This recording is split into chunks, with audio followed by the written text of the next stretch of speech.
പലരും ചോദിക്കുന്ന വിഷയമാണ്, കണ്ണേറ് യാഥാർത്ഥ്യമാണോ, അത് കുട്ടികൾക്ക് മാത്രം സംഭവിക്കുന്നതാണോ, മുതിർന്നവർക്കൊക്കെ സംഭവിക്കുമോ എന്നുള്ളത്. കണ്ണേറുമായി ബന്ധപ്പെട്ട് നാം മനസ്സിലാക്കുമ്പോൾ നമ്മുടെ ജീവിതത്തിൽ നമ്മൾ ഇടപെടുന്ന മേഖലകളിൽ, ജോലിയിൽ, കച്ചവടത്തിൽ, ബിസിനസ്സിൽ കണ്ണേറുമായി ബന്ധപ്പെട്ടുള്ള ചെറിയ പ്രയാസങ്ങളൊക്കെ ഒരുപക്ഷെ സംഭവിച്ചേക്കാം. ഹബീബായ സ്വല്ലല്ലാഹു അലൈഹി വസല്ലം തങ്ങൾ പറഞ്ഞു, അൽ ഐനു ഹഖുൻ, കണ്ണേറ് യാഥാർത്ഥ്യമാണെന്ന്. ഉസ്മാൻ ബിൻ അഫ്ഫാൻ റളിയല്ലാഹു അൻഹു നല്ല ഭംഗിയുള്ള ചെറിയ കുട്ടിയെ കണ്ടപ്പോൾ ദസ്സിമു നൂനത്തഹു, അവരുടെ നൂനത്ത്, രണ്ട് താടിയെല്ലുകൾ ഒരുമിച്ച് കൂടുന്ന ആ ഭാഗത്ത് കറുപ്പിക്കുവിൻ എന്ന് പറഞ്ഞിട്ടുണ്ട്. ലി അല്ലാ തുസീബഹുൽ ഐൻ, കണ്ണേറ് സംഭവിക്കാതിരിക്കാൻ വേണ്ടി എന്ന്.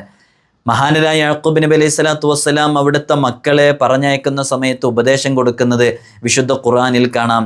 ലാ തദ്ഖുലൂ മിൻ ബാബിൻ വാഹിദിൻ വദ്ഖുലൂ മിൻ അബ്വാബിൻ മുതഫർരിഖ, നിങ്ങൾ ഒരു വാതിലിലൂടെ പ്രവേശിക്കരുത്, വ്യത്യസ്തങ്ങളായ വാതിലുകളിലൂടെ പ്രവേശിക്കുവിൻ. ഇതിനെ വിശദീകരിച്ച് തഫ്സീർ റൂഹിൽ ബയാനിൽ കാണാം, അത് കണ്ണേറ് സംഭവിക്കാതിരിക്കാൻ വേണ്ടിയാണെന്നുള്ളത്. അൽ ഐൻ യുദ്ഖിലുർ റജുലൽ ഖബ്റ വൽ ജമലൽ ഖിദറ, കണ്ണേറ് മനുഷ്യനെ ഖബറിലേക്കും ഒട്ടകത്തെ കലത്തിലേക്കും എത്തിക്കുമെന്ന്. ഈ ഒരു വാക്യത്തിൻ്റെ പൊരുൾ അറിയാവുന്നവരുണ്ടെങ്കിൽ താഴെ എഴുതി അറിയിക്കണം. കണ്ണേറ് നമ്മുടെ ജീവിതത്തിൽ സംഭവിക്കാതിരിക്കാൻ വേണ്ടി ഒരുപാട് കാര്യങ്ങൾ ചെയ്യാനുണ്ട്. ഹബീബായ സ്വല്ലല്ലാഹു അലൈഹി വസല്ലം തങ്ങൾ തന്നെ പഠിപ്പിച്ച പല വിഷയങ്ങളുമുണ്ട്. കണ്ണേറ് സംഭവിക്കാതിരിക്കാനും അത് സംഭവിച്ചാൽ എന്താണ് ചെയ്യേണ്ടതെന്നതിനൊക്കെ കൃത്യമായും മുത്തുനബി സ്വല്ലല്ലാഹു അലൈഹി വസല്ലം തങ്ങൾ പഠിപ്പിക്കുന്നുണ്ട്. സഹ്ൽ ബിൻ ഹുനൈഫ് റളിയല്ലാഹു അൻഹു ഒരിക്കൽ കുളിക്കുന്ന സമയത്ത് അതിലൂടെ നടന്നുപോയ സ്വഹാബി വര്യൻ പറയുന്നുണ്ട്, മണിയറയിൽ കഴിയുന്ന മണവാട്ടിയെപ്പോലും ഇത്ര ഭംഗിയോടുകൂടെ സൗന്ദര്യത്തോടുകൂടെ ഞാൻ കണ്ടിട്ടില്ല എന്നുള്ളത്.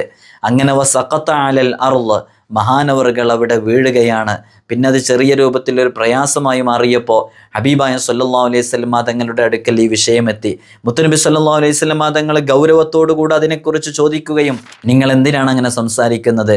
ഫൽ യദ്ഉ ലഹു ബിൽ ബറക്ക, ബറക്കത്തിന് വേണ്ടി ദുആ ചെയ്തുകൂടായിരുന്നില്ലേ എന്ന് മുത്തുനബി സ്വല്ലല്ലാഹു അലൈഹി വസല്ലം തങ്ങൾ ചോദിക്കുകയും അതിൻ്റെ ഒരു പരിഹാരം പറഞ്ഞു കൊടുക്കുകയും അത് ചെയ്തതിന് ശേഷമാണ് ആഫിയത്ത് വന്നത് എന്നൊക്കെ കാണാവുന്നതാണ്. ഇത് മിഷ്കാത്തിൽ കിതാബ് തിബ്ബിൽ കൃത്യമായി വിശദീകരിക്കുന്ന ഹദീസാണ്. നമ്മളിതിവിടെ പറഞ്ഞത് കണ്ണേറുമായി ബന്ധപ്പെട്ടുള്ള പ്രയാസങ്ങളൊക്കെ നമ്മുടെ മക്കളിലും നമ്മുടെ കുടുംബത്തിലൊക്കെ സംഭവിച്ചേക്കാം. അതിനുവേണ്ടി ചെയ്യാവുന്ന ഒരുപാട് കാര്യങ്ങളുണ്ട്. അതിൽപ്പെട്ട ഒന്നാണ് അഊദു ബി കലിമാത്തില്ലാഹി താമ്മത്തി മിൻ കുല്ലി ശൈത്വാനിൻ വഹാമ്മ വമിൻ കുല്ലി ഐനിൻ ലാമ്മ എന്ന് പറയുന്ന ദിക്ർ ജീവിതത്തിൽ പകർത്തുക. ഐനിനെ തൊട്ടും സിഹറിനെ തൊട്ടും ഷൈത്വാനിൻ്റെ പ്രശ്നങ്ങളെ തൊട്ടും അള്ളാഹു നമുക്ക് വലിയ കാവല് നൽകി അനുഗ്രഹിക്കുമാറാകട്ടെ.